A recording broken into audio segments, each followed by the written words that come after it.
সুপ্রিয় দর্শক মণ্ডলী, আসসালামু আলাইকুম। আপনাদের সবাইকে জানাচ্ছি আন্তরিক অভিনন্দন, শুভেচ্ছা এবং স্বাগতম। দর্শক মণ্ডলী, আজকে আমি এসেছি ঐতিহাসিক লালবাগ কেল্লায়। আমি এই মুহূর্তে লালবাগ কেল্লায় ঢুকলাম। আপনারা ইতিমধ্যেই দেখছেন যে গেট দিয়ে আমি ঢুকলাম। গেট দিয়ে ঢোকার পরে হাতের ডাইনে দেখেন কতগুলি যে স্পট আছে। আমি সরাসরি যে সামনের দিকে যে স্থাপনাটা, আর এইদিকে আমি ডাইনে বামে একটু আপনাদেরকে একবারে সবটা কেল্লা দেখানোর চেষ্টা করছি এক পলকে। এই যে সামনে দেখা যাচ্ছে যে স্থাপনাটা, এটা মূলত পরী বিবির মাজার। আর এই যে আমার এই যে ডাইন দিকে এখানে বেশ কয়েকটা মাঠ আছে, এটা খুব সুসজ্জিত, খুব সুন্দর পরিপাটি করে রাখে। লালবাগ কেল্লাটা আসলেই একটা ঐতিহ্যবাহী এবং খুব সুন্দর একটা কেল্লা। এখানে আসলে মন ভালো হয়ে যায়। যে কোনো ব্যক্তি যদি আসে, এর যে সবুজ আর এই যে পরিপাটি একটা ভাব, সেটা অন্যরকম একটা তৃপ্তি দেয়। আজকে আমি এখানে এসেছি মূলত শুক্রবারে যে সকাল টাইমটা, তখন কিন্তু লোকজন মানে দর্শনার্থী খুব কম থাকে। আমি একটু নিরিবিলির জন্যই মূলত এখানে ঢুকেছি। এই যে স্থাপনাটা, সেটা কিন্তু এই স্থাপনাটার মধ্যে কিন্তু যে শায়েস্তা খানের মেয়ে পরী বিবির মাজার, আপনাদেরকে আমি অবশ্য এই মাজারটা দেখাবো। এটা অত্যন্ত সুন্দর একটা স্থাপনা, এবং এখানে শায়েস্তা খানের মেয়ের যে পরী বিবির মাজার, সেটাও আমি আপনাদেরকে দেখাবো। পরবর্তীতে আপনারা দেখতে পারবেন। আর ওই যে ওইখানে দেখেন একটা মসজিদ। আজকে শুক্রবার দিন, শুক্রবারে আমি এখানে এসেছি। দেখা যাচ্ছে যে এখানে যে আগেই মুসল্লিরা কিছুটা প্রিপারেশন নিচ্ছে। খুব পুরাতন একটা মসজিদ। এই যে এই স্থাপনাটার মধ্যেই আছে পরী বিবির মাজার। আর ওইখানে আরও কিছু ওই যে দেখা যাচ্ছে পুরাতন যে দেয়াল, ওইখানে যে প্রাচীর ছিল, এই প্রাচীরগুলি দেখা যাচ্ছে। এটা তো একটা দুর্গ ছিল, হ্যাঁ, এটা শায়েস্তা খানের একটা দুর্গ। এই দুর্গটাকে এখন মনে করেন যে একটা দর্শনার্থীদের জন্য এটা সুন্দর একটা রিসোর্টসের মতোই করে দিয়েছে আর কি। তো আমরা যখন প্রথম ছোটোবেলা যখন আসতাম, তখন 2 টাকা টিকিট ছিল, কিন্তু আজকে আমি যে ঢুকেছি সেখানে টিকিট হয়েছে 30 টাকা। এর মধ্যে সব কিছুর এই পরিবর্তন, হ্যাঁ, তা স্বাভাবিক, যেহেতু দ্রব্যমূল্যের ঊর্ধ্বগতি, দিন যায় দ্রব্যমূল্য বৃদ্ধি পায়, সেই সময়ের সাথে। এই যে দেখেন কত সুন্দর মাঝের যে একটা গাছটা আপনি দেখানো, ওইটা প্রত্যেকটা জিনিসই অত্যন্ত সুন্দর, দেখলে শুধু দেখারই মন চায়। ফুলের গাছ আছে, বিভিন্ন ধরনের কাটা গাছ আছে, হ্যাঁ। এই গাছগুলিকে প্রতিদিন যে মালিরা প্রতিদিনই কিন্তু এটার পরিচর্যা করে। যে এখানে দেখা যায় কিছু লোকজন আছে হালকা পাতলা। আজকে যেহেতু শুক্রবার এবং সকাল টাইম, এই টাইমে খুব বেশি লোকজন মূলত ঢুকে নাই এখনও। হবে, লোকজন বেশি হবে কখন? শুক্রবারে প্রচুর মানুষ হয় এখানে, কল্পনাই করা যাবে না। এখন দেখে কল্পনাই করা যাবে না যে এত মানুষ হবে। শুক্রবার মনে করেন যে নামাজের পরে, যখন 2টার পরে আবার খুলবে, হ্যাঁ, 2টার পরে যখন আবার খুলবে, তখন দেখবেন শতাশতি মানুষ এখানে, হাজার হাজার মানুষ। এখন তো মাঠের মতো মানে সব নিস্তব্ধ মনে হচ্ছে, হ্যাঁ।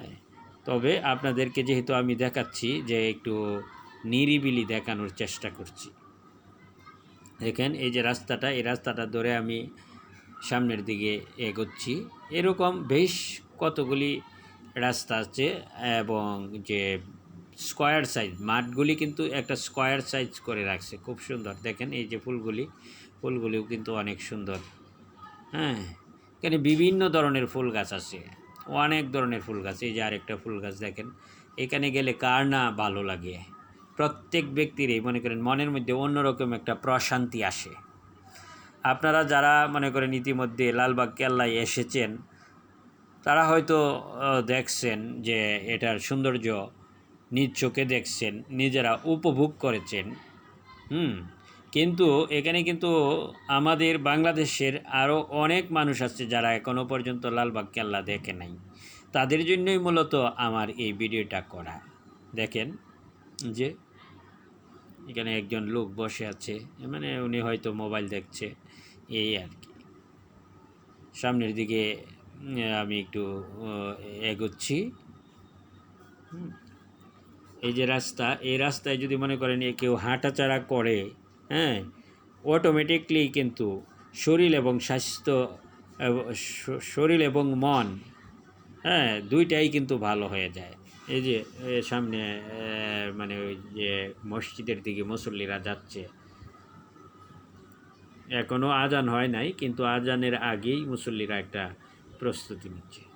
এই যে দেখেন ফুল গাছ, এখানে একটা এই যে লোহার একটা প্রাচীর দেওয়া আছে, লোহা দিয়ে, মানে লোহার রড দ্বারা মানে একটা বেষ্টনী দেওয়া আছে।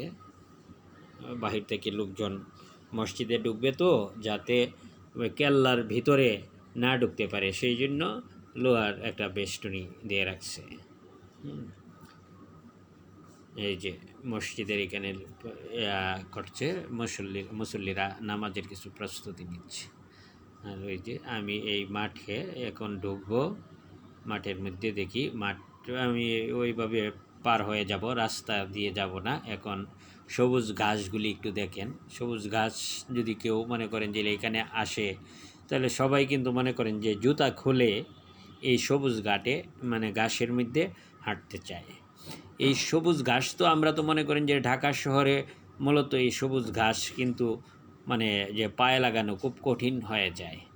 আমরা সবসময় জুতা বা ইট, সুরকি এইসব থাকে, কিন্তু এ দেখেন সবুজ ঘাসগুলি কত সুন্দর।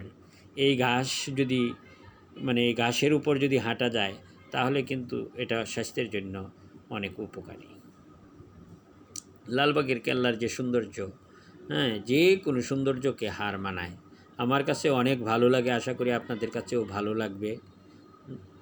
এখানে প্রাচীন ঐতিহ্য, শায়েস্তা খানের আমলের এই দুর্গ তৈরি।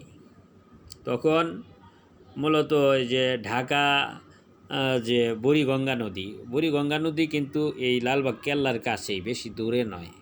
তখন তো যাতায়াতের জন্য মূলত নদীপথ ব্যবহার করা হইতো, নদীপথেই যাতায়াত ছিল।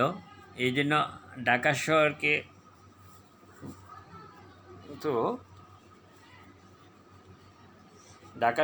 কিন্তু আগে জাহাঙ্গীরনগর বলা হইতো। এখানে যে সম্রাট জাহাঙ্গীরের মানে নামে নামকরণ করা হয়েছিল। যাই হোক, প্রাচীন যে ঐতিহ্য, প্রাচীন দুর্গ, সেটা কিন্তু দেখলে অন্যরকম একটা ভালো লাগে।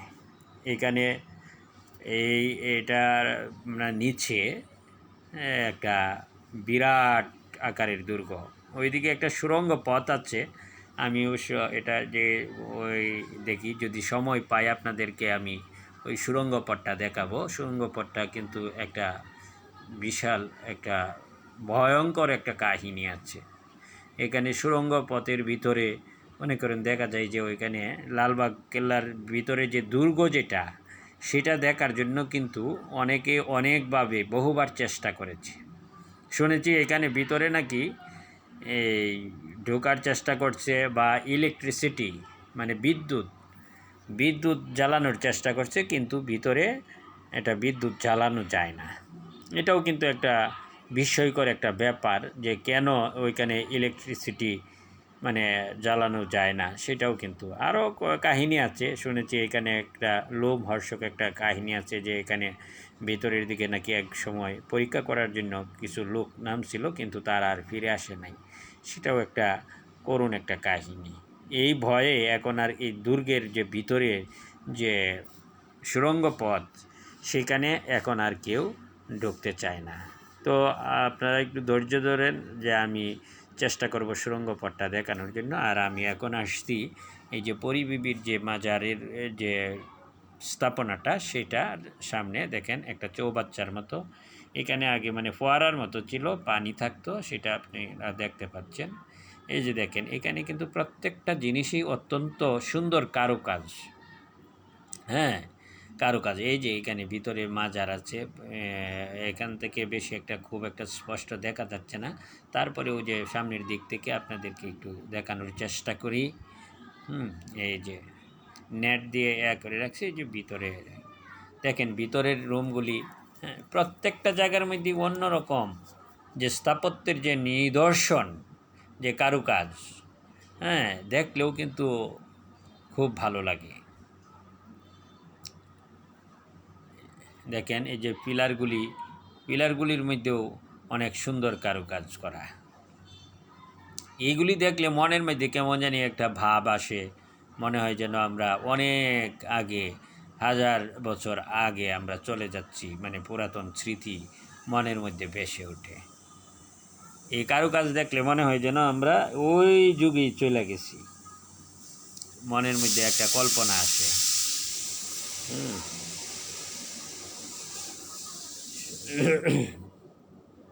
ভিতরে দেখেন, ভিতরে একটু দেখানোর চেষ্টা করছি, ভিতরের যে রুমের ভিতরে দেখেন, হ্যাঁ, এখানে এই যে প্রত্যেকটা আগেকার দিনে আমার কাছে মনে হয় যে আগেকার দিনের যে রাজমিস্ত্রি আমরা যাদেরকে বলি, মানে তারা তো হচ্ছে যে স্থাপত্য শিল্পী।